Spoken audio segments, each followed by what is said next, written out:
Bueno, gracias por venir. Un viernes, día de playa, señal que tenéis inquietudes. Vamos a hablar sobre amores. La charla se titula Los secretos de tus amores, pero también podría ser el factor que determina, o los factores que determinan las relaciones amorosas, el secreto de los amores difíciles, etcétera, etcétera. En líneas generales, solemos creer que las relaciones de pareja están determinadas por unos factores de compatibilidad, de diferencias o complementariedad, de afinidad. Se suele pensar que para que dos personas... Sí. ¿Puedes pasar? Sin problema. De afinidad, solemos pensar que para que una relación prospere tiene que haber afinidad entre las dos personas. Y es cierto, tiene que haberla. De estar de acuerdo en ciertos conceptos de cómo nos vamos a relacionar, de una cuestión de diálogo. Hay quien opina, no me refiero a particulares sino a estudiosos, que el diálogo es imprescindible para que una relación de pareja se mantenga positivamente. De atracción, de confianza, de amor. Es decir, recuerdo Jorge Bucay, un psicoterapeuta muy conocido, él decía que el vínculo de pareja está basado en la atracción, la confianza, el amor. Cuando uno de ellos falta, ya no es un vínculo de pareja, sino es otro tipo de vínculo. Hay quien opina también que si hay amor todo se puede arreglar, que sin ti no soy nada, dice una canción, es decir, de mucho apoyo y dependencia, de intimidad, de que sean satisfechas la intimidad física, emocional, intelectual y compartida. Es decir, que tanto la física, la emocional o la intelectual se comparta entre ambos. De aceptar al otro tal cual es, y o bien de te quiero o te necesito. Todo esto es cierto. Todo esto es cierto en la relación entre dos personas que quieren formar pareja, pero después de factores individuales. Es decir, es importante que haya afinidad siempre y cuando cada individuo de ese conjunto que es la pareja resuelve, supera, llega a un nivel determinado. Si no, lo otro es primario. ¿Y qué es lo otro? ¿Qué es lo individual que condiciona la relación de pareja o la pareja que vayamos a elegir? Pues biológicamente nos juntamos con un ser de otro sexo para procrear. Esto es nuestra biología natural. Eso es el motivante que hace que dos personas quieran estar juntos. Los actos que preservan la vida nos dan satisfacción, nos dan placer. Nos da placer comer, nos da placer respirar aire fresco, aire puro, nos da placer eliminar toxinas, nos da placer procrear para que se retroalimente y se mantenga la vida. No nos olvidemos que procrear es un acto de mantener la vida en varias generaciones, igual que comer es mantener la vida a lo largo de días, meses, años. Que beber es mantener la vida en plazos más cortos, unos cuantos días, y que respirar es mantener la vida unos cuantos minutos. En ese orden de prioridades funciona nuestro cerebro, biológicamente hablando, y genera acciones, genera conductas para satisfacer estos fines, que sigamos existiendo. Vamos, esto no es solo inherente al ser humano, sino a todas las especies vivas, animales. El ser humano, ya lo dijo Freud a principios del siglo pasado, pasa por tres periodos cruciales, tres principales. El oral es el primero que tiene hasta el añito de vida y es en aras de preservar la vida. Es decir, el ser humano cuando nace inmaduro, neuro y fisiológicamente, y va creciendo, se va desarrollando hasta aproximadamente los 20 años. Es cuando termina de desarrollarse. Cuando nace, sus terminaciones nerviosas llegan hasta la boca. es donde recibe placer, porque necesita alimentarse para seguir viviendo.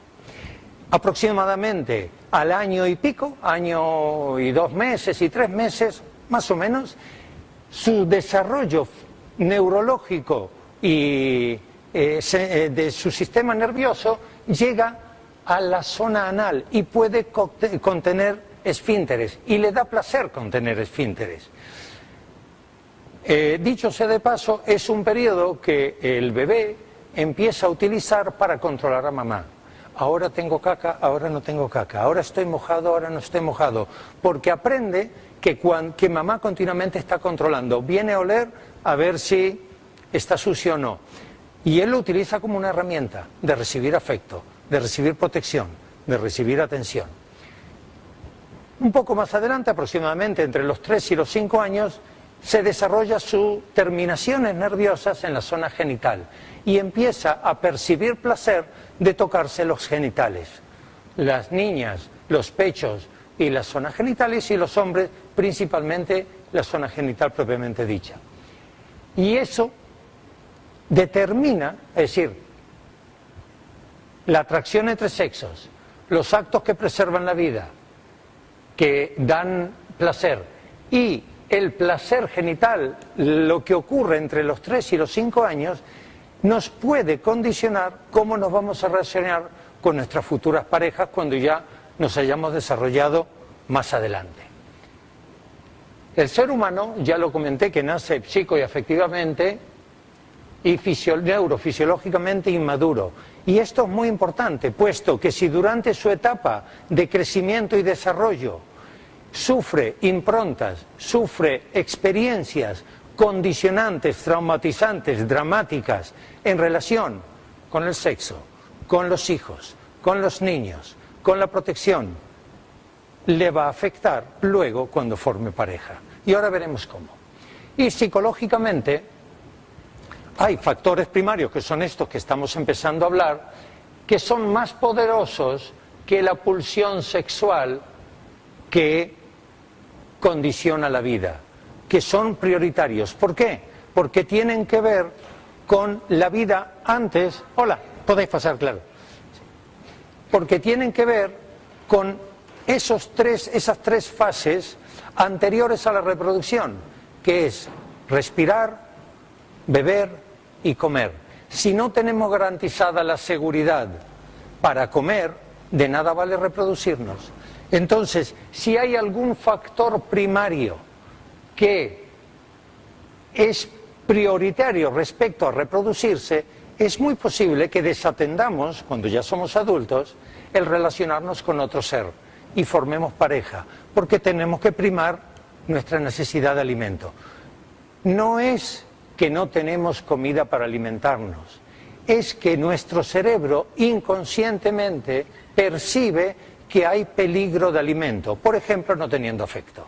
Una persona que tiene una carencia afectiva por parte de mamá, por ejemplo, percibe su cerebro que no le va a dar de comer y busca ese afecto continuo y permanentemente. Esto le condiciona qué tipo de mujer va a elegir. Elegirá una mujer, posiblemente con funciones maternas, o que represente a su madre, ya lo veremos más adelante. Es un condicionante. Quiero que ahora veáis solo los condicionantes, después veremos cómo esto se aplica en la práctica. La primera infancia, entre los 3 y los 5 años, se desarrolla la sexualidad dentro de nuestra personalidad. Nuestra personalidad es muy amplia y la parte de la sexualidad se desarrolla, como hablamos, en el estadio genital. 3-5 años. Si en ese periodo, que es normal, el niño se enamora de su madre, a eso le llamamos el complejo de Edipo. El complejo de Edipo, en este caso un Edipo directo, es normal y natural. Y es sano que todos los varones lo vivan. Ahora estoy hablando solamente de los varones, luego hablaré de las niñas. Es sano que lo vivan. Ahora bien, si la madre involuntariamente, por dar un ejemplo, propensa a esa relación amorosa más allá de la infancia, en la adolescencia y más allá, duerme con el niño todos los días, se va de camping con el niño, no deja que el niño salga con otros niños y lo tiene como una segunda pareja. Ella está muy feliz porque tiene un ser que incondicionalmente la ama, pero ese niño no desarrolla su propia sexualidad porque la tiene restringida a mamá. Con lo cual, en el futuro, si mamá falta, buscará a alguien que sustituya a mamá, porque esa es la forma de amar que ha aprendido. Hola Ana, ¿qué tal? Lo mismo ocurre a veces entre el niño y el padre.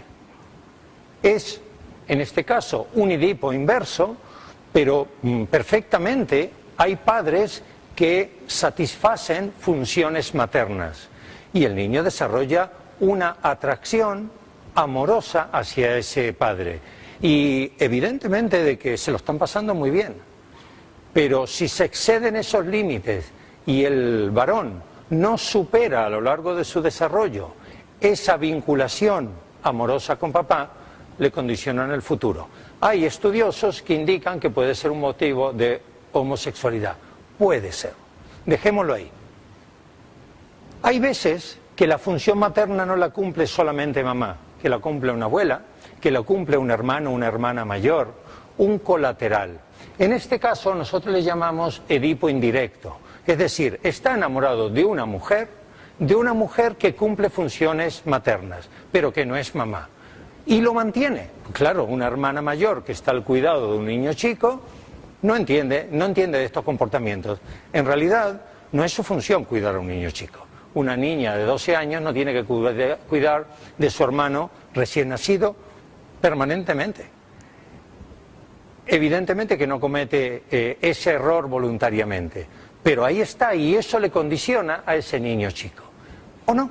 Es un factor que puede estar ahí. No olvidemos que el ser humano no es una fórmula, no es química, no es matemática. A veces funciona, a veces no. Cuando hay un problema, cuando hay un factor no satisfactorio, entonces podemos buscar el origen o el motivante en cualquiera de estos condicionantes. No siempre ocurre así.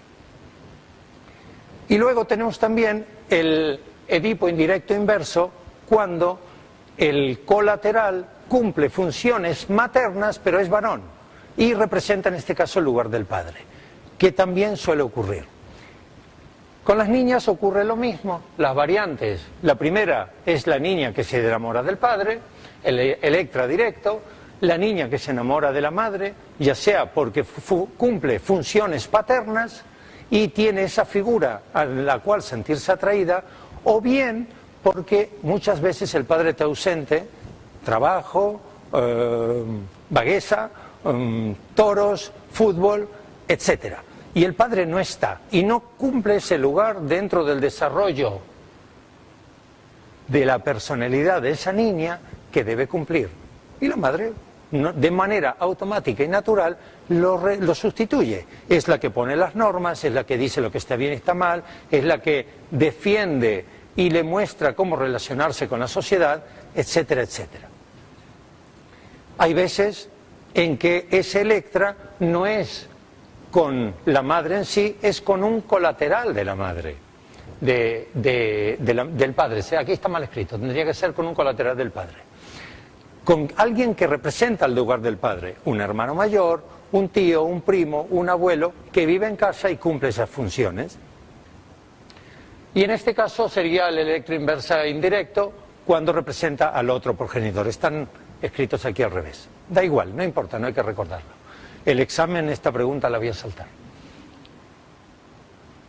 Nosotros, todos los seres humanos, basculamos continuamente entre buscar aquello bueno que hemos tenido y ya no está más, por ejemplo, el amor y la protección de mamá, y no está más porque ya hemos organizado nuestra vida, y aquello que no hemos tenido, y aquello que no hemos tenido y lo estamos buscando.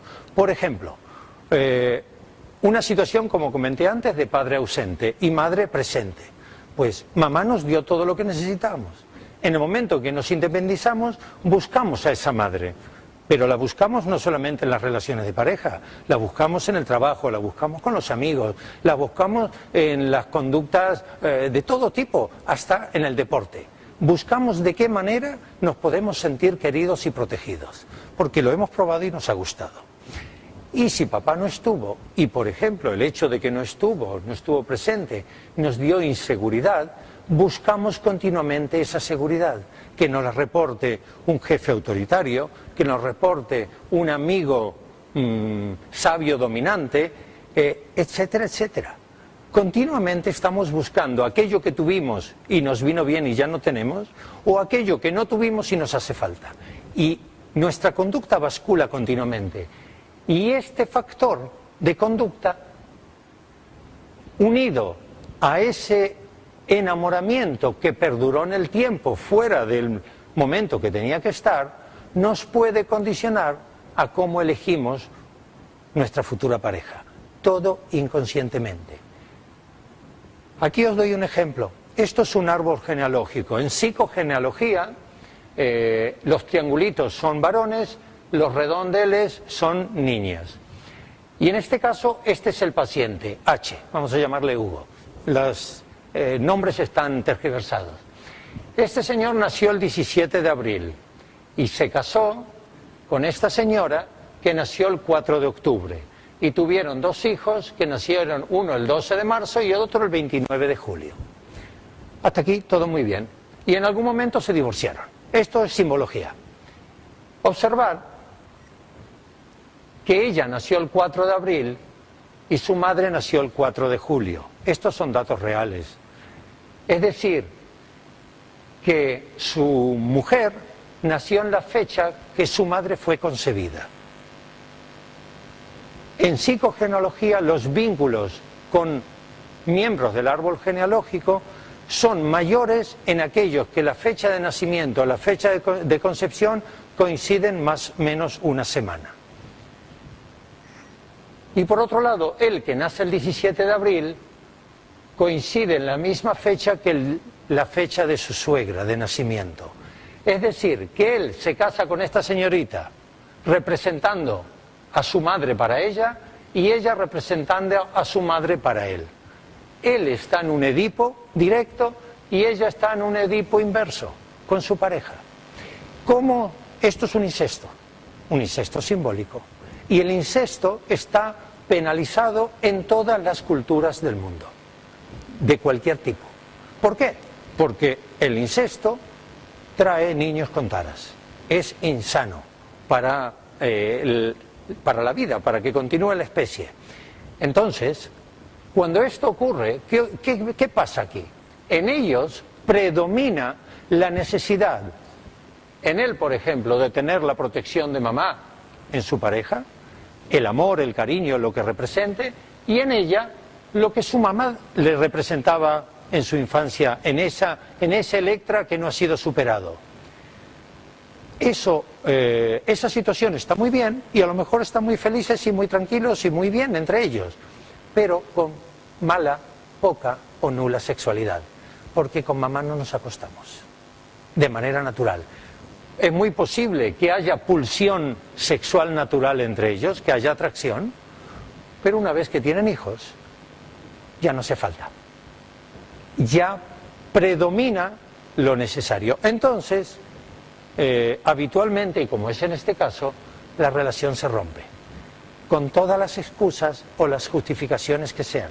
Pero la razón primaria es que ya no necesita tener a mamá más, o que uno de los dos ya no necesita mantener esa relación y tiene otras necesidades porque pudo haber evolucionado, pudo haber superado ese Edipo Electra, etcétera, etcétera. Dejemos las consecuencias para otro momento. Seguimos. Es decir, que las relaciones amorosas que inicialmente están condicionadas por una pulsión sexual reproductora natural, pueden estar condicionadas por factores de la primera infancia que no han sido resueltos. Otros factores contemporáneos, después de esa primera infancia.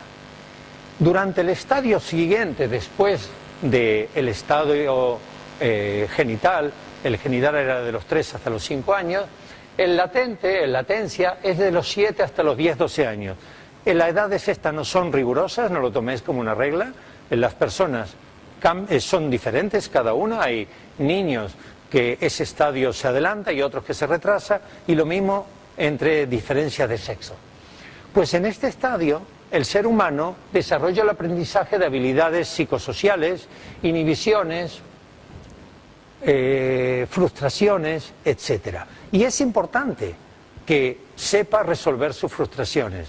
Si sus frustraciones no las resuelve él, se las resuelve mamá o papá, por ejemplo, cuando en el colegio tiene un problema, siempre acude a ayudar, él no sabe enfrentarse a sus historias. Y en lo relativo a lo sexual o a lo relacional, la historia de Pa y su abuelo. Esta señorita, no voy a decir su nombre, aunque está fuera de este entorno, pero por respeto, tenía un abuelo a quien quería mucho, y su abuelo la quería mucho a ella, y estaba todo el día con el abuelo, como es natural.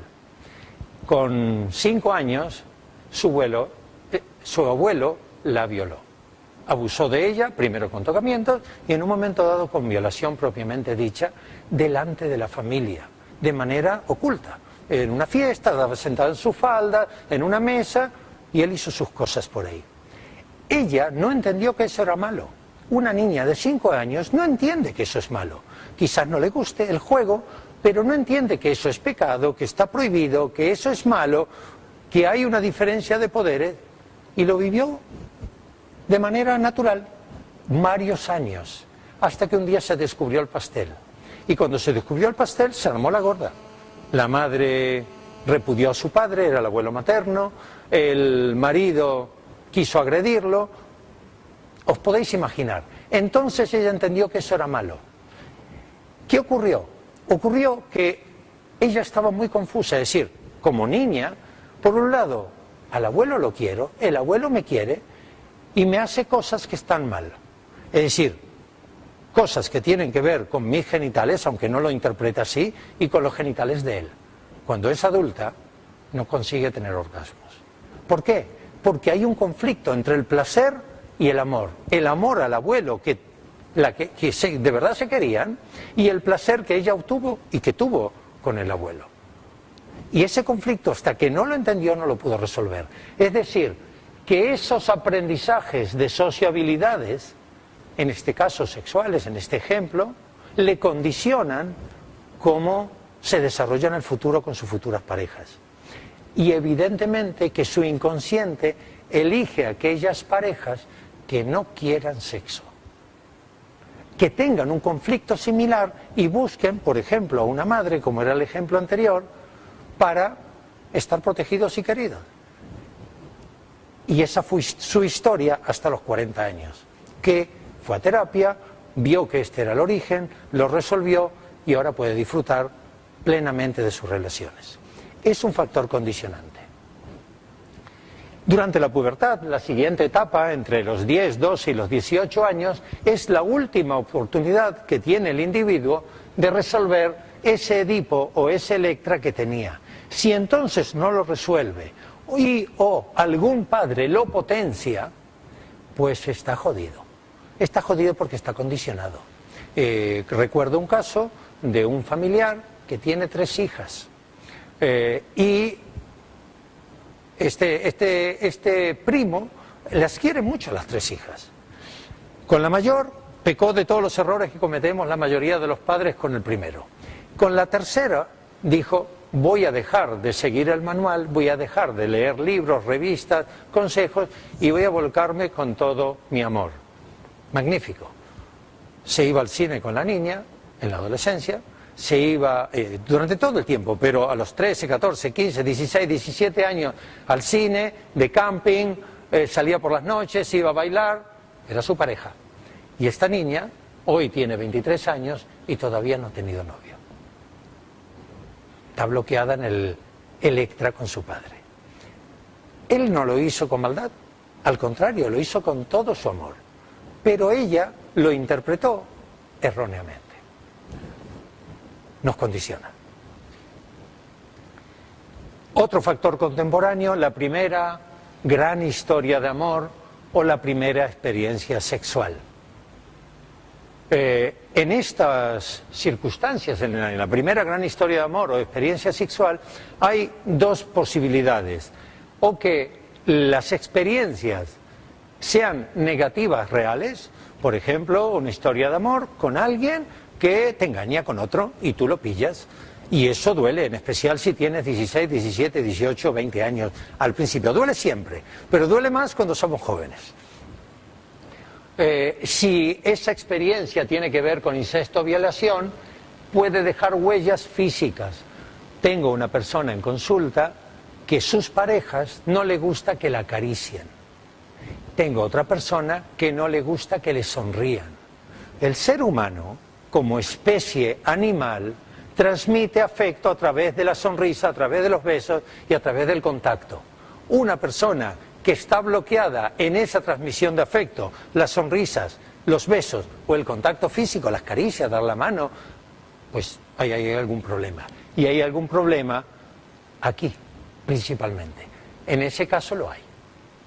Ha sufrido tocamientos en su primera infancia, aproximadamente entre los 7 y los 12 años. Todavía está por descubrirse, porque lo tiene bloqueado, ella no lo recuerda. No lo recuerda como un mecanismo de protección, porque recordamos lo que nos ocurre, lo que nos pasa a los 7, 8, 10 años. Hay esta historia, la tenía aquí como recordatorio. Una persona que a los 4 años fue violada, es un caso real, violada por su padre, reiteradamente. El padre odia a las mujeres y cuando se enteró que tuvo una hija, la desprecia, la desvaloriza, una castración fisiológica, psicológica y física continua. En este caso, física mediante la violación a los 4 años. Y cuando se cansó de ella, ya tenía 7, 8 años, mandó a uno de sus hijos a que la viole, el segundo hermano. Otra vez, esta niñita no entendía que eso era malo. Ella, es decir, ella y todos nosotros necesitamos de mamá y papá para sobrevivir. Sin el alimento y la protección de mamá y sin la seguridad que nos da papá frente al exterior, nos morimos. Somos seres inmaduros y no nos podemos enfrentar a la vida. Y hacemos todo lo necesario para tener a mamá y papá, incluso cosas que nos hacen daño, porque nos hace daño pero no nos mata. Y creemos que de esa manera papá o mamá, en este caso papá, nos va a proteger. Papá abusaba de ella, no le gustaba, sufría quizás físicamente, pero se callaba, porque así tengo papá. Y teniendo papá, tengo protección y tengo seguridad. Luego mandó al hermano, un colateral que representa a papá. Ya estaba educada y seguía con las mismas. Cuando se casó, cuando formó pareja, se buscó un marido maltratador. Ella no concebía tener relaciones sexuales por las buenas, porque aprendió, se desarrolló su sexualidad relacionando todo en el inconsciente, que amor igual abusen de mí, hazlo por la fuerza. Después de 20 y pico de años y un par de hijos, se separó de ese marido y todas sus parejas, todos los que entre comillas encontraba, eran maltratadores. ¿Por qué? Porque su cerebro, cuando se formó sexualmente, amorosamente, registró esta serie de conductas equivalen a que te cuiden, a que te protejan. Y todas sus parejas, ella busca a papá. Si volvemos al árbol genealógico que mostré antes, todas sus parejas tenían alguna relación de fecha con su padre, con aquel que ella ahora, siendo una adulta, entiende que la maltrató, pero su inconsciente no lo entiende así. Su inconsciente necesita de la protección de papá para sobrevivir y de la alimentación y protección interna de mamá para sobrevivir. Y lo seguimos buscando hasta que cortamos ese vínculo, hasta que lo entendemos. Algunas personas que sufren negativos reales, es decir, tocamientos, incesto, violación, maltrato, aumentan de peso. Eso es un factor de obesidad o de sobrepeso. Es lo que hace el pez globo cuando se ve en una situación de peligro. aumenta de volumen para existir. Se siente esa persona tan desvalorizada, tan castrada, que tiene que ocupar más espacio. Aquí estoy yo. Su carácter sigue siendo sumiso, su carácter sigue siendo el de una persona humillada, pero lo compensa mediante el volumen. Es una reacción física ante una situación de estas características. Por daros un ejemplo. Y luego hay negativos simbólicos. Negativos simbólicos quiere decir que no ha habido incesto y no ha habido violación y no ha habido tocamiento, pero la persona lo vive como si sí. Por ejemplo, una niña que está en el cuarto de baño y un hermano mayor entra estando ella duchándose y agrede su intimidad. Y lo hace continuamente porque no la respeta. O cuando se está vistiendo la habitación, lo mismo, entra y el cuarto no tiene manera de bloquear la puerta, etc. Ella vive que su espacio vital está siendo invadido, que no está siendo respetada.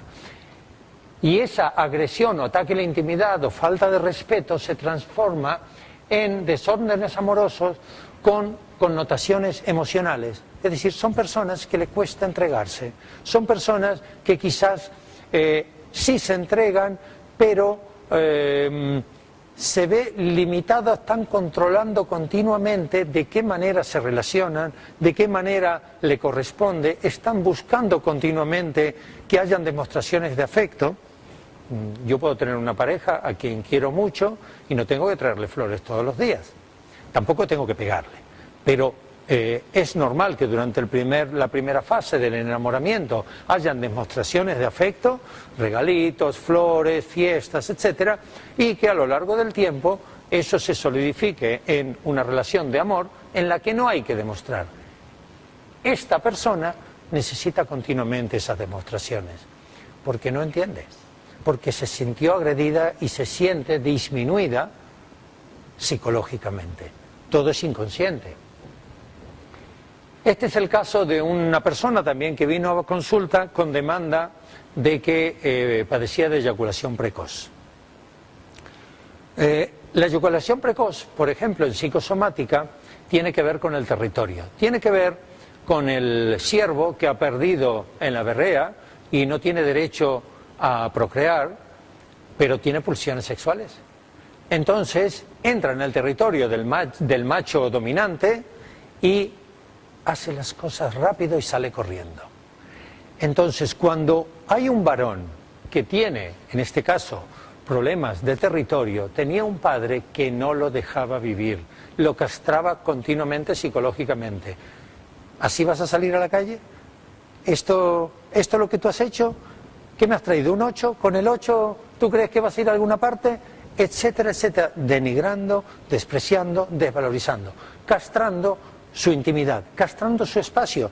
No tenía esta persona un territorio vital, no hablamos de territorio físico, quizás tenía su habitación. Él lo traduce en una eyaculación precoz, en que aquí te pillo, aquí termino, porque de lo contrario no sigue mi especie.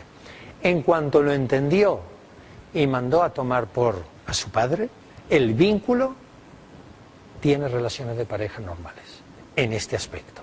El resto ya veremos, porque todo se andará. Total, que las relaciones amorosas que inicialmente empezaban por una pulsión sexual reproductora, vemos que le prima la primera infancia, aquel Edipo, Electra, directo, indirecto, colateral y demás, y en este caso las experiencias contemporáneas que cada uno pudo haber sufrido. El ser humano, indistintamente de su sexo biológico, varón o mujer, tiene un comportamiento, y aquí nosotros le llamamos más masculino o más femenino. De hecho, todos tenemos dentro de nuestro comportamiento una conducta femenina y masculina. Domina a veces más uno que otro. Por ejemplo, la conducta femenina clásica es que primero habla y el hombre primero ataca, primero discute, primero agrede. El comportamiento femenino lleva a la reflexión, el masculino a la impulsividad. El femenino suele ser paciente, el masculino impaciente, la sumisión, el autoritario, etcétera, etcétera. No los voy a leer todos. Esto es arcaico, es básico. No quiere decir que porque un varón tenga mayoritariamente esta conducta sea homosexual o sea afeminado. No, puede ser sensible, puede ser muy macho, entre comillas, si existe lo del ser muy macho, puede tener una necesidad de ser muy hombre, pero es empático, es sensible, es considerado, es dialogante, es poco violento. Es normal. Ocurre eso. De hecho, hay personas que en determinado entorno tienen, siendo cualquier sexo, un tipo de conducta y en otro entorno tienen otro. Por ejemplo, entre el entorno profesional laboral y el entorno familiar. Suele bascular. ¿Qué ocurre? La pareja biológica, arcaica, básica, está compuesta de un varón masculino y una hembra femenina. Un caso clásico, un hombre que manda, que domina, que dice que es lo que hay que hacer, y otra que, en teoría, porque no la conocemos, en teoría porque es una imagen pública, es muy sumisa, condescendiente, etc. Esto es lo básico. En esta situación, las funciones son complementarias. Dentro de la armonía de la rutina y del trabajo, del funcionamiento cotidiano familiar dentro de la pareja, se complementan. Y digamos que es lo normal, si hay algo normal. Hay otras situaciones en que el varón tiene una conducta femenina dominante y la hembra una conducta masculina dominante. Sigourney Weaver en sus actuaciones demuestra una conducta muy masculina. Por ejemplo, este no sé quién es, pero bueno, tomemos en cuenta que sí. En este caso, también las funciones son complementarias, pero están invertidas. La hembra tiene esas conductas de vida exterior, de dominio, de control, de decisión, y el varón tiene la interioridad, la sumisión, la sensibilidad, etc. Y no pasa nada. Si ellos están de acuerdo, pues no pasa nada. Hay funciones, hay veces en que el varón tiene una conducta femenina dominante y la hembra una conducta femenina también. Aquí no hay funciones complementarias, están solapadas. Pueden haber conflictos, hay mucho diálogo, seguro que en la cama charlan mucho antes, durante y después. Puede haber un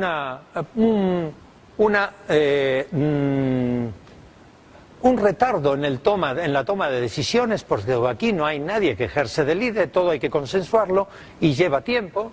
Y es posible que la sexualidad de este tipo de parejas sea muy dilatada en el tiempo, porque no tienen necesidad porque no hay uno que demanda y el otro o la otra que corresponde.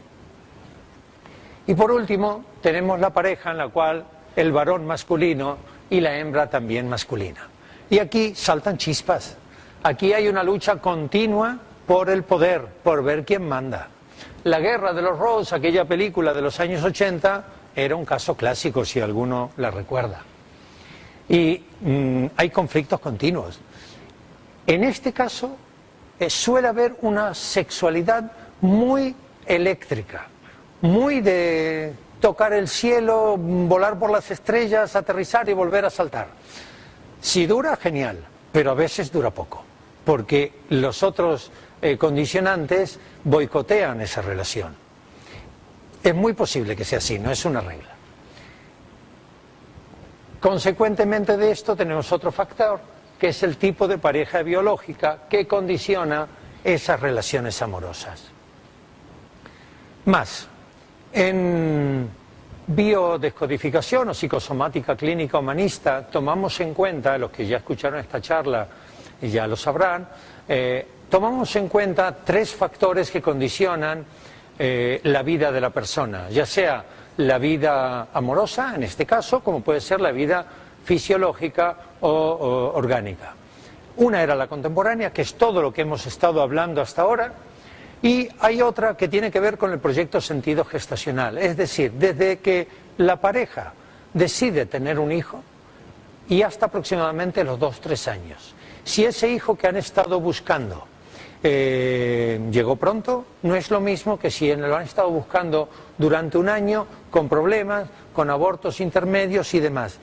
Al ser que nace le condiciona. Si ese niño que se buscaba nace un varón y querían una niña, le condiciona, etcétera, etcétera. Entonces lo tomamos en cuenta. Por ejemplo, las intenciones condicionantes explícitas y conscientes de los padres. Queremos una niña. Queremos una niña, el padre, por ejemplo, desea tener una niña y nace un varón. Tengo un caso en consulta que esta persona es bisexual. Y su homosexualidad es un varón, su homosexualidad la mantiene con una sola persona y no está enamorado de él. Pero esa persona representa a su padre por fechas, casualmente. Está satisfaciendo el deseo de papá, posiblemente. ¿Cuándo sabremos que eso es así? Si se resuelve en una u otra dirección. Si entendiéndolo y integrándolo, ya no tiene más necesidad de satisfacer el deseo de papá. Entonces será por ello, y si no, será por otra cosa. La homosexualidad no está resuelta, no está explicada, hay muchos estudios y muchas opiniones. Pero esta es una situación posible que puede derivar en ello. Evidentemente que la profesión, el sexo, el deporte y las relaciones amorosas de los padres condicionan, durante la gestación, condicionan a ese ser. Si los padres durante la gestación, por ejemplo, él quiere tener relaciones sexuales y la madre se niega, por lo que sea, porque no tiene ganas, porque piensa que es peligroso, porque no le apetece, da igual. El ser que se está creando registra en su mente, a través de la alimentación que recibe de su madre, una serie de neurotransmisores y hormonas que representan ese estado emocional que vive la madre, de agobio, de ansiedad, y relaciona que sexo es igual a agobio, ansiedad. Consecuentemente, cuando sea adulta y tenga relaciones sexuales, puede vivir el sexo con agobio y ansiedad. Por daros un ejemplo. Pero esto se extiende a todo tipo de conductas que la madre vive durante la gestación y el ser que está creándose registra como normal. He tenido una persona en consulta que vino demandando de que está continuamente triste. Se levanta con tristeza y no tiene razones para estar triste. No tiene factores. Tiene una pareja, la quiere, se llevan bien, los dos tienen trabajo, no tienen problemas económicos, tienen salud, pero ella vive en una continua tristeza. Mi pregunta fue: ¿desde cuándo? Me dice: desde siempre. Entonces me fui al proyecto Sentido. Dice: ¿cómo fue tu embarazo? Y saltó el marido. El embarazo no sé, pero el día que nació se ahorcó su tío. ¿Quién? El hermano de la madre. Se ahorcó. ¿Y cómo lo vivió tu madre? Está de duelo, de luto hasta el día de hoy. ¿Qué vivió esa niñita con un día de vida? Tristeza igual a comida. Cada vez que la madre le da la teta está triste. Registra tristeza igual a vivir. Pues vive triste. Así nos afecta. En mayor o menor medida. No es una fórmula, es un factor. Y hay intenciones condicionantes, implícitas y que son inconscientes de los padres. ¿Cómo puede ser hijo de sustitución? Cuando a una familia, cuando a una pareja se le muere un hijo, es algo muy duro y muy terrible. Y seguramente conoceréis, yo conozco varios casos de parejas que han tenido otro hijo para sustituir a aquel que ha faltado. Algunos lo dicen manifiestamente y otros no lo saben y lo hacen implícitamente. Eso condiciona las relaciones de pareja de ese ser que ha nacido y que sustituye a otro. Porque si sustituye a otro, no vive su propia vida, vive la vida del otro que ha muerto. Y eso le condiciona, le hace ser una persona más triste, le hace ser una persona inhibida, una persona con menos vitalidad, una persona con pulsiones que no son las suyas, que son las de una persona que ya no está, que está muerta. Y entre otras porque los padres le transmiten esa sensación, porque los padres mantienen la tristeza posiblemente para siempre cuando pierden a un hijo. Y ese ser que acaba de nacer lo ha vivido en la gestación y lo vive el resto de su vida. Rasgos unarios, FFI, fidelidades familiares inconscientes. Somos fieles a mamá y fieles a papá toda la vida. Lo hablamos antes. Para recibir el amor y el afecto de mamá y recibir la protección y la seguridad de papá. Cuando hay alguien que representa a mamá, mantenemos esa fidelidad. Y a veces quien representa a mamá es un abuelo. Y a veces incluso somos fieles a un bisabuelo o a un antepasado que no conocimos, pero con el cual estamos vinculados. ¿Por qué? Nosotros somos, como un símil, como una uva de un racimo. La uva somos nosotros y el racimo es todo el clan. La ramita donde está esa uva es nuestra familia de sangre, es decir, papá, mamá y hermanos. Pero todo el clan también nos sustenta. Y el clan pertenece a una tribu, que es la parra. Y la tribu pertenece a una comunidad, que puede ser mayor, un país, etcétera, etcétera. Y necesitamos de esa estructura social para sobrevivir. Y el clan necesita reparar, solucionar y arreglar aquellos dramas que real o simbólicamente atentan contra la vida. Si en una familia, ahora os contaré un caso particular, si en una familia un ser, una persona pierde a sus hijos, y hay un caso que perdió a su mujer y a sus 3 hijos, esa persona, ese varón, está con un dramón. Es decir, primero de tristeza, de angustia, de malestar, pero su cerebro registra que los Fernández, si se llama Fernández, no van a continuar y hace cosas para reparar. Por ejemplo, tener muchos hijos. Por ejemplo, tener mucha necesidad de sexo. Hay un síndrome que se llama el síndrome de la fiesta manía que acaece después de las muertes. ¿Sí? La viuda cachonda. No es gracioso. Es que cuando a alguien se le muere el marido, quiere tener hijos para perpetuar. Es un mecanismo natural de la vida para mantener la vida. Y dentro de eso están esas fidelidades familiares inconscientes.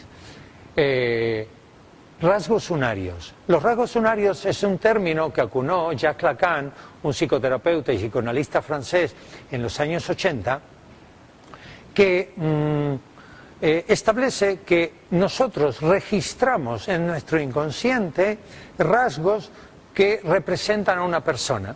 Por ejemplo, aquí pone Jerry el pelo.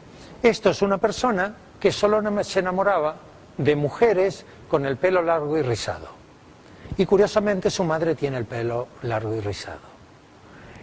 Él no lo sabe, que se lo recuerda, pero en su inconsciente sí lo sabe. Otro caso de una niña que cuando se le pregunta, que ahora ya es adulta, ¿qué recuerdas de su padre? Dice los gemelos peludos, el músculo gemelo de pelos. Y eso, el padre era ingeniero agrónomo, iba por el campo siempre en pantalones cortos y ella iba caminando detrás y veía los gemelos detrás. Sus parejas son submarinistas o ciclistas. Tienen los gemelos desarrollados, supuestamente, no se los he mirado. Son rasgos que los tenemos grabados porque nos dan recuerdos de seguridad, protección, aquellas necesidades básicas que alguna vez tuvimos o no y que estamos buscando. Total, que se añade a la pulsión original el complejo de Edipo-Electra no resuelto, las experiencias contemporáneas, la pareja biológica y ahora aquellas influencias del proyecto sentido gestacional. Factores transgeneracionales, es decir, aquello que ocurre antes de nosotros nacer. En psicogenealogía, se acabó la pila, hablamos de dramas en el árbol genealógico relacionados, en este caso, con el amor, con el sexo, la muerte. ¿Por qué la muerte? Porque las relaciones de pareja tienen que ver con la vida. Nos juntamos con otros para generar vida. Eso es lo básico.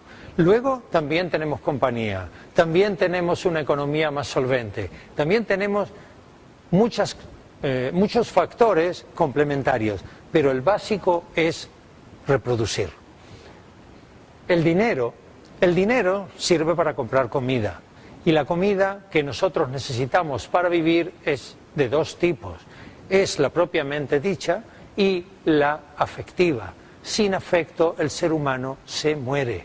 Cuentan la historia, me la contaron de distintos factores y ya no sé cuál es la verdad, de que un rey en Centro Europa seleccionó 100 varones para ser de ellos los mejores soldados y los apartó, los llevó, les procuró el mejor entrenamiento, la mejor alimentación, los mejores maestros. Todos se murieron antes de los 10 años porque no tenían afecto. No importa si es real o si es fábula, pero es entendible. El ser humano sin afecto no vive. Y el dinero representa afecto. Tiene que haber alguna motivación, una psicomotivación muy fuerte detrás de aquellas personas que acumulan grandes riquezas. Mucho más allá de lo que esas riquezas le representan o le reportan. Porque yo ahora que está el Mundial de fútbol, hay futbolistas ahí que hace tiempo que tienen la vida resuelta, económicamente hablando. Que con lo que tienen viven bien muchísimos años ellos y sus próximas generaciones. Pero esa búsqueda que la tenga y otros que buscan reconocimiento tiene que ver con la muerte, con el sexo y con el amor. Muchísimas veces. Y claro, como contaba antes, aquí tenemos un caso. Esta paciente, que es mujer, es un círculo, nació el 17 de abril. Tiene aquí un abuelo que nació el 20 de abril. En este caso, están ligados por fecha de nacimiento, más o menos una semana. Y este abuelo perdió 3 hijos y su mujer que murió de tuberculosis. Os podéis imaginar, tuvo aquí varios hijos, solo he señalado uno para no liar el árbol. ¿Os podéis imaginar cómo se sintió cuando hizo el amor con su segunda mujer y estaba embarazada de su primera hija? Que en este caso fue la madre de la paciente. Esto estaba ahí presente. Este drama lo tenía, se lo llevó a cada, no digo a cada día de su vida, sino a cada respiro de su vida lo tenía presente y le condicionó. Pues ese drama se lo transmitió a esta mujer.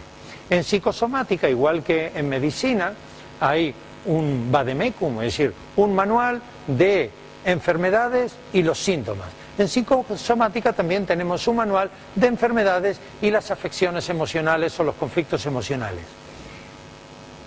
Miedo a la seguridad de nuestros hijos es cáncer de mama. En una mujer diestra, mama izquierda. En una mujer zurda, mama derecha. Esta mujer acudió a consulta por un cáncer de mama intraductal infiltrante de la mama izquierda. Y tuvo este mensaje, pero no solo este. Su otro abuelo, ese bisabuelo, perdón, que nació el 21 de enero, está ligado aquí con el 17 de abril, en este caso se le llama en punto V, está 6 meses antes, no importa ahora la relación, por qué hay ese vínculo, porque no estamos en una charla sobre transgeneracional y sería ya liarme demasiado, pero este abuelo perdió un hijo con 3 años de edad. Nació en 1913 y murió en 1916, no tiene más fechas. Cuando tuvo a su segunda hija, que en este caso fue la abuela, en este caso la que se casó con este otro, evidentemente que le condicionó ese drama y le afectó. Esta mujer se casó, no lo pone aquí, se casó con un militar y vive, o vivía por lo menos cuando tenía los hijos pequeños, en una base militar. Podríamos decir que le gustan los uniformes o que le gustan los militares. ¿Pero por qué? Quizás porque le da seguridad, quizás porque tiene un guerrero para proteger a sus hijos cuando ella viene con un mensaje de ojo que los hijos se te mueren. Cuando los hijos tuvieron 1 y 2 años de edad, a su marido lo destinaron por ahí y estuvo 1 año sola. Y ese año fue un año histérico, en sus palabras. Vivió una situación de histeria, de angustia. Tenía 2 niños. Y le pregunto por qué. Los niños no comían a tiempo, no dormían, no me hacían caso, se peleaban. mucho trabajo, lo típico. No todas las mujeres que tienen hijos y que le cuesta criarlos sufren un cáncer de mama, que en el manual dice que es miedo a la seguridad de los hijos, pero sí aquellas mujeres que se sienten sin protección y pueden traer un mensaje transgeneracional. No es una fórmula, es un factor a buscar. Si esta mujer, consecuencia de esta comprensión y de desconectar, se le cura el cáncer y funciona el tratamiento oncológico, pues chapó. El que no lo entienda puede ser un factor de que el tratamiento oncológico no resulte. Los médicos no se explican por qué a una persona la quimioterapia les ayuda y a otras no. No se explican por qué una persona tiene cáncer. Y de hecho hacen bien, van de hecho al problema que hay, porque no se puede abarcar todo. Pero este puede ser un factor originario. Y por supuesto que afecta a sus relaciones de pareja, que es lo que nos trata aquí. A sus relaciones de pareja, aquí lo he dibujado mal, este no es el marido de esta, es el marido de, es su padre, no me cabía, la historia del marido militar. Es un factor condicionante. Más, ser un yaciente o traer a casa un yaciente para reparar. ¿Qué es el síndrome del yaciente? En el árbol genealógico a veces hay muertes injustificadas y injustificables. Una persona que no muere de vejez normalmente, una persona que tiene un accidente, que muere antes de tiempo, sufre una enfermedad y sus descendientes o sus padres, si es un niño, lo viven como un drama y lo sufren como un drama. Y eso lo necesitan reparar. El grado de estrés que provoca esa muerte que no se puede explicar, un asesinato, un fusilamiento en la guerra, etcétera, un accidente de carretera, el clan lo repara asignando a alguien que va a nacer con posterioridad a esa muerte que lo sustituya. Y ese yaciente nace en fechas más o menos una semana de o la fecha de fallecimiento del muerto o bien de la fecha de nacimiento. Salvador Dalí fue un yaciente. Salvador Dalí tuvo un hermano que murió en extrañas circunstancias con 13 añitos, con 1 año y pico de edad, y él fue concebido en la semana posterior más o menos que su hermano Salvador, también se llamaba, murió. Ha sido en este caso un hijo de sustitución que también es yaciente. Virginia Woolf se comportaba como una muerta en vida, vestía permanentemente de oscuro, una languidez, sus escritos tienen que ver con no hay vida sin, etcétera, etcétera. Hay una serie de síntomas mediante los cuales se reconoce un yaciente. Y no voy a entrar en ello, porque no estamos hablando de este tema. Pero es un factor que condiciona las relaciones de pareja. Hay veces en que un ser que ha sido designado todo inconscientemente por el clan a ser yaciente de fulanito, se resiste y no lo acepta y tiene ese conflicto y trae a un yaciente para que sustituya su pareja, su marido o su mujer. Y hay casos clínicos que lo atestiguan. Como en casi todo, se encuentra esto a través de los hechos y después se busca por qué. No se ha descubierto esto en laboratorio. Fidelidad familiar invisible, lo hablé antes en relación con lo contemporáneo, también con el proyecto sentido y por supuesto que también con miembros del árbol genealógico. Y aquí hay otro tema que tiene que ver con rama muerta. Hay familias ya no son familias, hay personas que no tienen descendientes, pero no tienen descendientes ni él, ni sus hermanos, ni ninguno de su nivel generacional.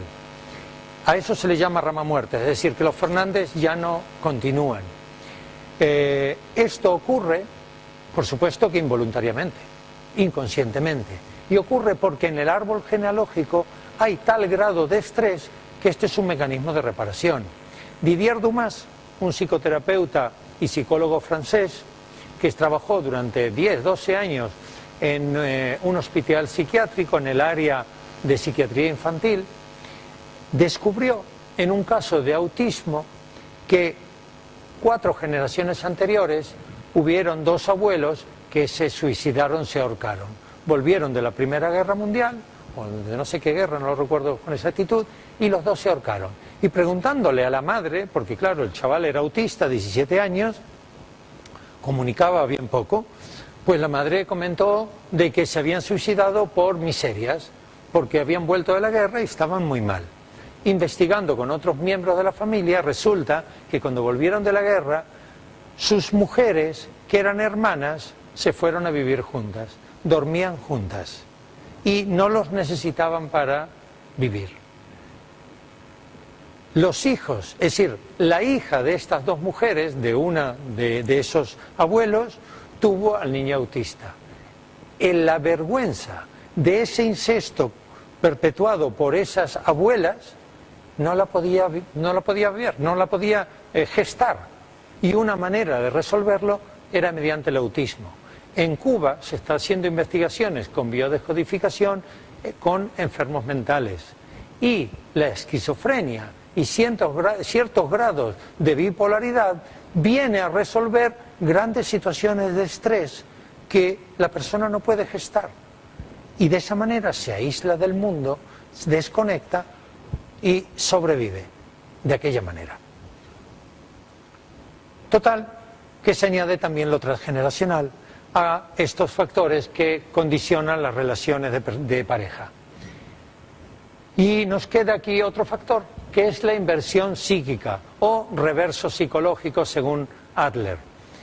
¿Qué es la inversión psíquica? La inversión psíquica es un comportamiento que tienen algunas personas que todo lo que es bueno para los demás para mí es malo y todo lo que es malo para los demás para mí es bueno. Todo esto es inconsciente, por supuesto. Son personas que no buscan el placer.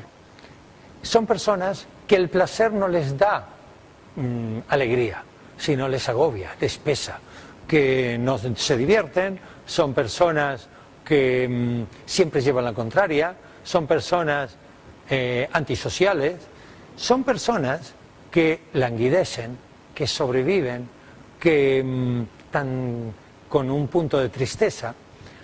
Esto no es absoluto, es decir, hay personas que son así absolutas, al 100%, que son inversas psíquicamente en todo.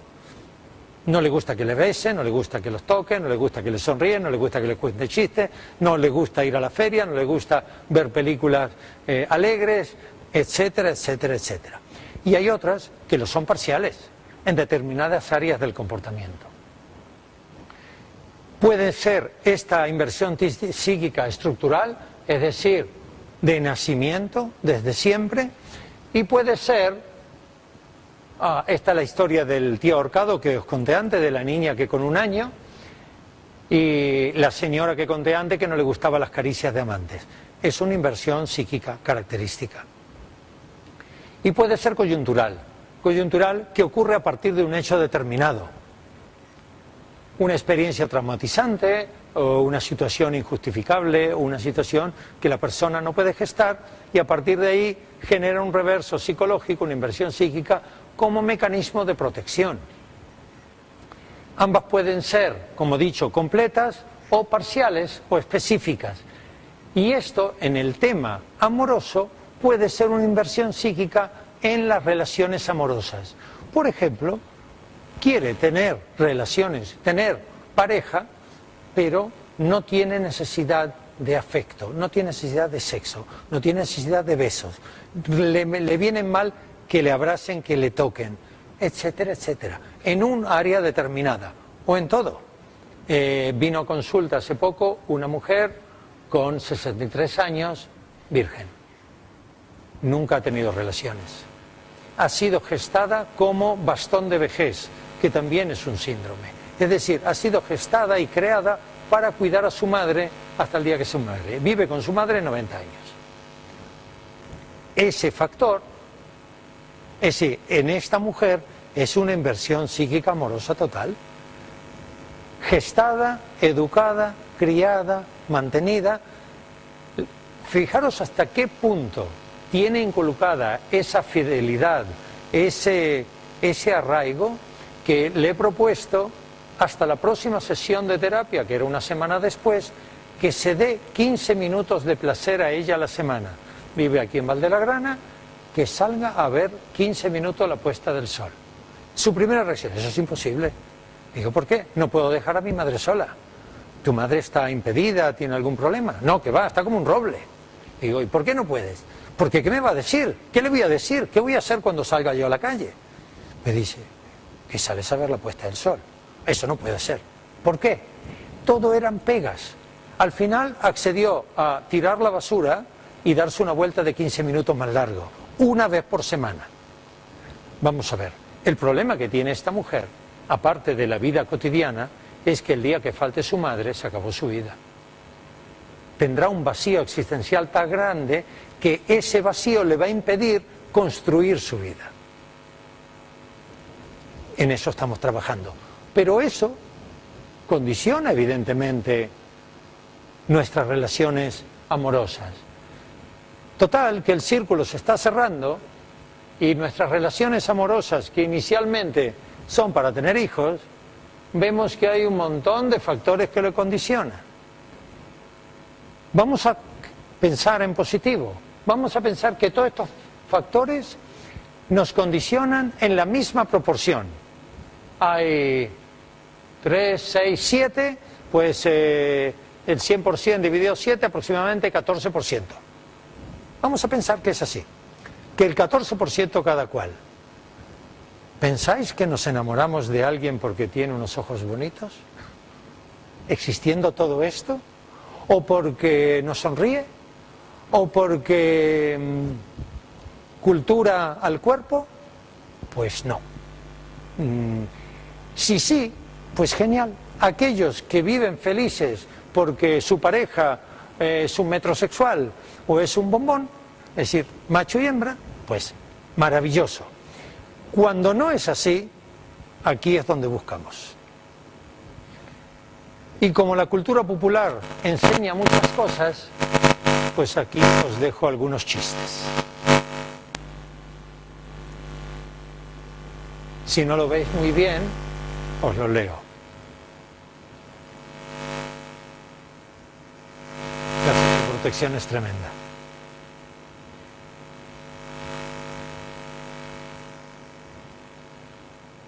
Y hay algunos que están condicionados por su educación siempre. Hay muchas formas de relacionarse. Y hay muchas formas de empezar.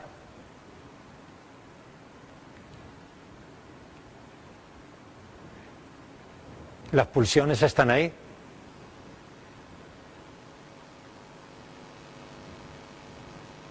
Y en general, si somos capaces de pasar de todo y sonreír, es mucho más fácil.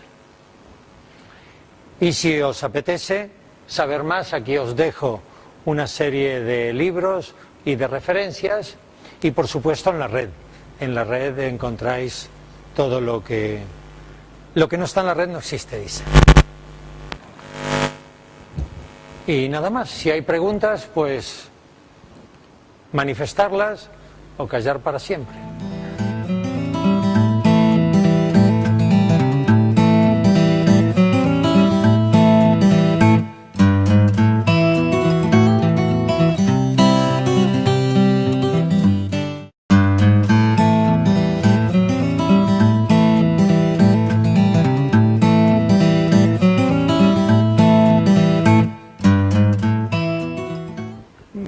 Bueno, gracias por venir. Un viernes, día de playa, señal que tenéis inquietudes. Vamos a hablar sobre amores. La charla se titula Los secretos de tus amores, pero también podría ser el factor que determina, o los factores que determinan las relaciones amorosas, el secreto de los amores difíciles, etcétera, etcétera. En líneas generales, solemos creer que las relaciones de pareja están determinadas por unos factores de compatibilidad, de diferencias o complementariedad, de afinidad. Se suele pensar que para que dos personas... Sí. Puedes pasar, sin problema. De afinidad, solemos pensar que para que una relación prospere tiene que haber afinidad entre las dos personas. Y es cierto, tiene que haberla. De estar de acuerdo en ciertos conceptos de cómo nos vamos a relacionar, de una cuestión de diálogo. Hay quien opina, no me refiero a particulares, sino a estudiosos, que el diálogo es imprescindible para que una relación de pareja se mantenga positivamente. De atracción, de confianza, de amor. Es decir, recuerdo Jorge Bucay, un psicoterapeuta muy conocido, él decía que el vínculo de pareja está basado en la atracción, la confianza, el amor. Cuando uno de ellos falta, ya no es un vínculo de pareja, sino es otro tipo de vínculo. Hay quien opina también que si hay amor todo se puede arreglar, que sin ti no soy nada, dice una canción, es decir, de mucho apoyo y dependencia, de intimidad, de que sean satisfechas la intimidad física, emocional, intelectual y compartida. Es decir, que tanto la física, la emocional o la intelectual se comparta entre ambos. De aceptar al otro tal cual es, y o bien de te quiero o te necesito. Todo alimentarse para seguir viviendo. Aproximadamente al año y pico, año y 2 meses y 3 meses, más o menos, su desarrollo neurológico y de su sistema nervioso llega a la zona anal y puede contener esfínteres, y le da placer contener esfínteres. Dicho sea de paso, es un periodo que el bebé empieza a utilizar para controlar a mamá. Ahora tengo caca, ahora no tengo caca, ahora estoy mojado, ahora no estoy mojado, porque aprende que mamá continuamente está controlando, viene a oler a ver si está sucio o no, y él lo utiliza como una herramienta de recibir afecto, de recibir protección, de recibir atención. Un poco más adelante, aproximadamente entre los 3 y los 5 años, se desarrolla sus terminaciones nerviosas en la zona genital y empieza a percibir placer de tocarse los genitales. Las niñas, los pechos y las zonas genitales, y los hombres principalmente la zona genital propiamente dicha. Y eso determina, es decir, la atracción entre sexos, los actos que preservan la vida, que dan placer, y el placer genital, lo que ocurre entre los 3 y los 5 años, nos puede condicionar cómo nos vamos a relacionar con nuestras futuras parejas cuando ya nos hayamos desarrollado más adelante. El ser humano, ya lo comenté, que nace psico y afectivamente y neurofisiológicamente inmaduro. Y esto es muy importante, puesto que si durante su etapa de crecimiento y desarrollo sufre improntas, sufre experiencias condicionantes, traumatizantes, dramáticas en relación con el sexo, con los hijos, con los niños, con la protección, le va a afectar luego cuando forme pareja. Y ahora veremos cómo. Y psicológicamente hay factores primarios, que son estos que estamos empezando a hablar, que son más poderosos que la pulsión sexual que condiciona la vida, que son prioritarios. ¿Por qué? Porque tienen que ver con la vida antes... Hola, podéis pasar, claro. Porque tienen que ver con esas tres fases anteriores a la reproducción, que es respirar, beber y comer. Si no tenemos garantizada la seguridad para comer, de nada vale reproducirnos. Entonces, si hay algún factor primario que es prioritario respecto a reproducirse, es muy posible que desatendamos, cuando ya somos adultos, el relacionarnos con otro ser y formemos pareja, porque tenemos que primar nuestra necesidad de alimento. No es que no tenemos comida para alimentarnos, es que nuestro cerebro inconscientemente percibe que hay peligro de alimento, por ejemplo, no teniendo afecto. Una persona que tiene una carencia afectiva por parte de mamá, por ejemplo, percibe su cerebro que no le va a dar de comer y busca ese afecto continuo y permanentemente. Esto le condiciona qué tipo de mujer va a elegir. Elegirá una mujer, posiblemente con funciones maternas, o que represente a su madre, ya lo veremos más adelante. Es un condicionante. Quiero que ahora veáis solo los condicionantes, después veremos cómo esto se aplica en la práctica. La primera infancia, entre los 3 y los 5 años, se desarrolla la sexualidad dentro de nuestra personalidad. Nuestra personalidad es muy amplia y la parte de la sexualidad se desarrolla, como hablamos, en el estadio genital. 3-5 años. Si en ese periodo, que es normal, el niño se enamora de su madre, a eso le llamamos el complejo de Edipo. El complejo de Edipo, en este caso un Edipo directo, es normal y natural. Y es sano que todos los varones lo vivan. Ahora estoy hablando solamente de los varones, luego hablaré de las niñas. Es sano que lo vivan. Ahora bien, si la madre involuntariamente, por dar un ejemplo, propensa a esa relación amorosa más allá de la infancia, en la adolescencia y más allá, duerme con el niño todos los días, se va de camping con el niño, nos deja que el niño salga con otros niños y lo tiene como una segunda pareja. Ella está muy feliz porque tiene un ser que incondicionalmente la ama, pero ese niño no desarrolla su propia sexualidad porque la tiene restringida a mamá. Con lo cual, todo esto es cierto. Todo esto es cierto en la relación entre dos personas que quieren formar pareja, pero después de factores individuales. Es decir, es importante que haya afinidad siempre y cuando cada individuo de ese conjunto, que es la pareja, resuelve, supera, llega a un nivel determinado. Si no, lo otro es primario. ¿Y qué es lo otro? ¿Qué es lo individual que condiciona la relación de pareja o la pareja que vayamos a elegir? Pues biológicamente nos juntamos con un ser de otro sexo para procrear. Esto es nuestra biología natural. Eso es el motivante que hace que dos personas quieran estar juntos. Los actos que preservan la vida nos dan satisfacción, nos dan placer.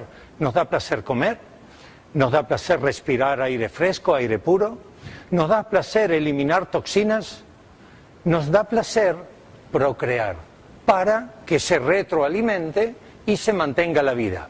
No nos olvidemos que procrear es un acto de mantener la vida en varias generaciones, igual que comer es mantener la vida a lo largo de días, meses, años. Que beber es mantener la vida en plazos más cortos, unos cuantos días, y que respirar es mantener la vida unos cuantos minutos. En ese orden de prioridades funciona nuestro cerebro, biológicamente hablando, y genera acciones, genera conductas para satisfacer estos fines, que sigamos existiendo. Vamos, esto no es solo inherente al ser humano, sino a todas las especies vivas, animales. El ser humano, ya lo dijo Freud a principios del siglo pasado, pasa por 3 periodos cruciales, 3 principales. El oral es el primero que tiene hasta el añito de vida y es en aras de preservar la vida. Es decir, el ser humano cuando nace inmaduro, neuro y fisiológicamente, y va creciendo, se va desarrollando hasta aproximadamente los 20 años. Es cuando termina de desarrollarse. Cuando nace, sus terminaciones nerviosas llegan hasta la boca. Es donde recibe placer, porque necesita el futuro, si mamá falta, buscar a alguien que sustituya a mamá, porque esa es la forma de amar que ha aprendido. Hola Ana, ¿qué tal? Lo mismo ocurre a veces entre el niño y el padre. Es, en este caso, un Edipo inverso, pero perfectamente hay padres que satisfacen funciones maternas y el niño desarrolla una atracción amorosa hacia ese padre y evidentemente de que se lo están pasando muy bien, pero si se exceden esos límites y el varón no supera a lo largo de su desarrollo esa vinculación amorosa con papá, le condiciona en el futuro. Hay estudiosos que indican que puede ser un motivo de homosexualidad. Puede ser. Dejémoslo ahí.